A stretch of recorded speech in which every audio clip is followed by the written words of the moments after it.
Et dernier Bon, Bella Bello a n'y mouva suédo parce que coup un après au Digna. Je Bella Bello. Je suis Bella Bello. Oui, à part en question, mais je connais un peu.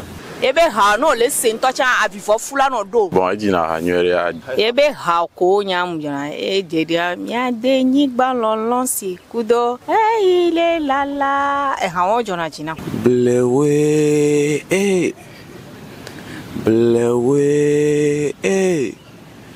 Blewe miada pelo. Blewe miada pelo. Blewe.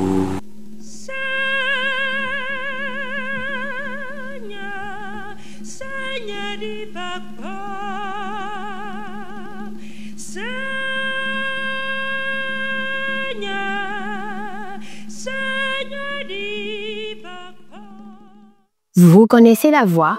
Non? Bon, je vais vous aider. Installez-vous avec votre pot de popcorn et écoutez.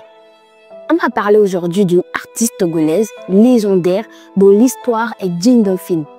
On est sur du niveau superstar international avec une voix à faire frissonner n'importe qui. Sur scène, toujours drapée de wax aux couleurs vives avec un turban assorti sur la tête. Elle a conquis tout le public togolais jusqu'au Brésil avec ses mélodies. Il s'agit bien de Bella Bello, une icône de la musique africaine, autrice, compositrice, interprète togolaise. Mais on n'y est pas encore. D'abord, place à l'histoire depuis le début.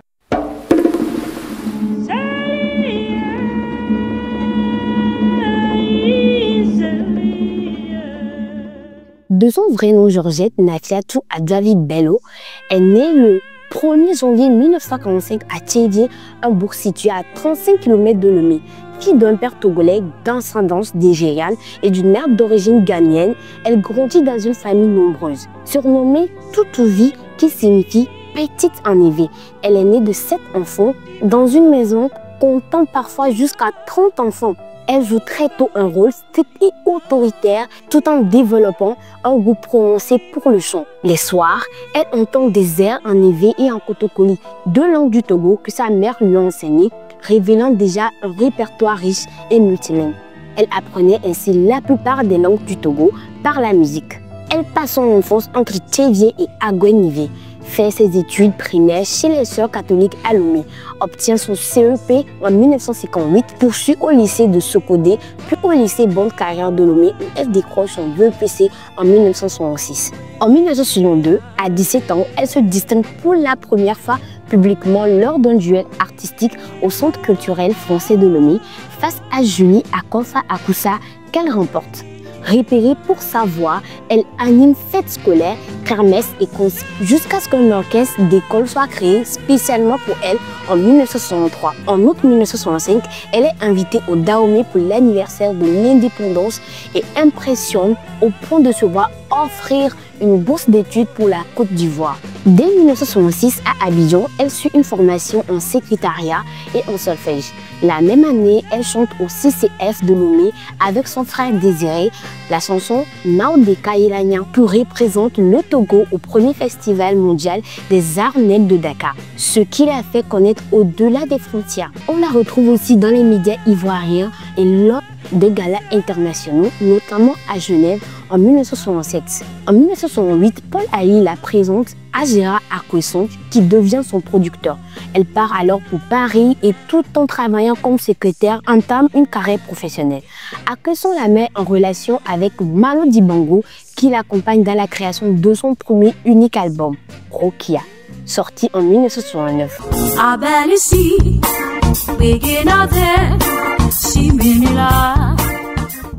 Premier album pop en langue évi.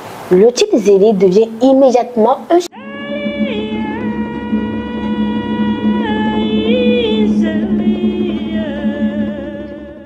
suivi de Bléon.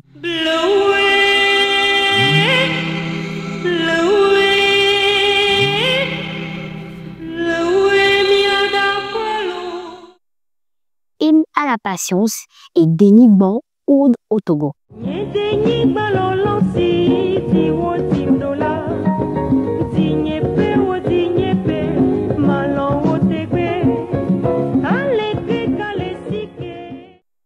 Sa musique mélange de blues, gospel, bossa nova et rythme africain séduit le public.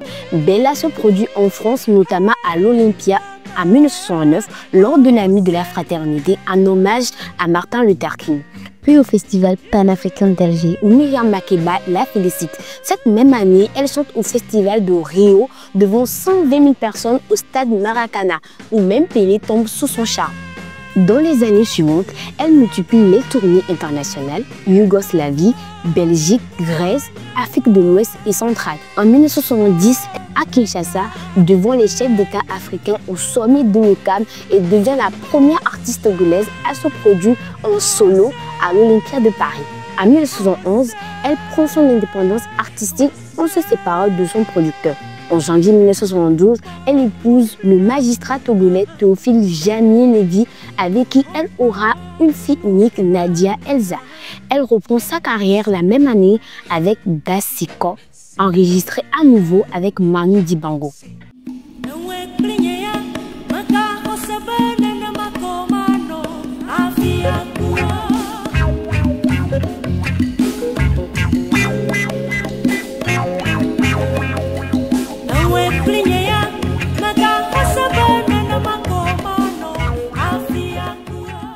En novembre 1972, elle crée son propre orchestre Gabada et organise un grand show au CCF de Lomé où elle présente des titres comme Mionovi Lagbeni, Azikiri ou encore d'autres chansons.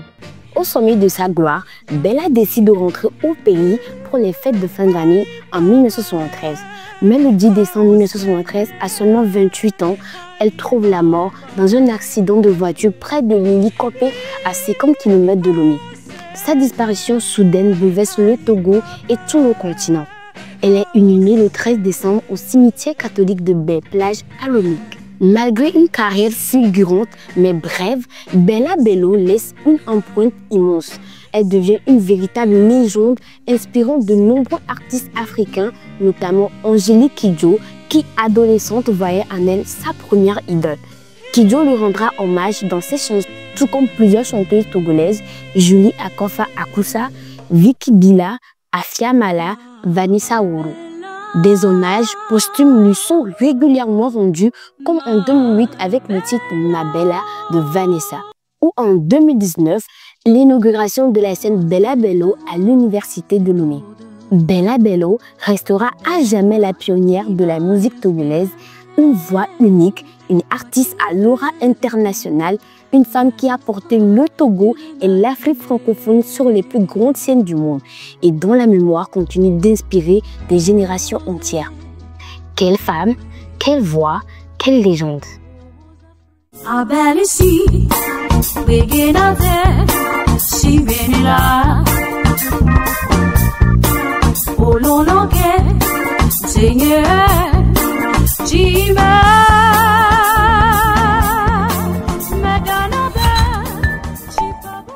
Actu Lomé.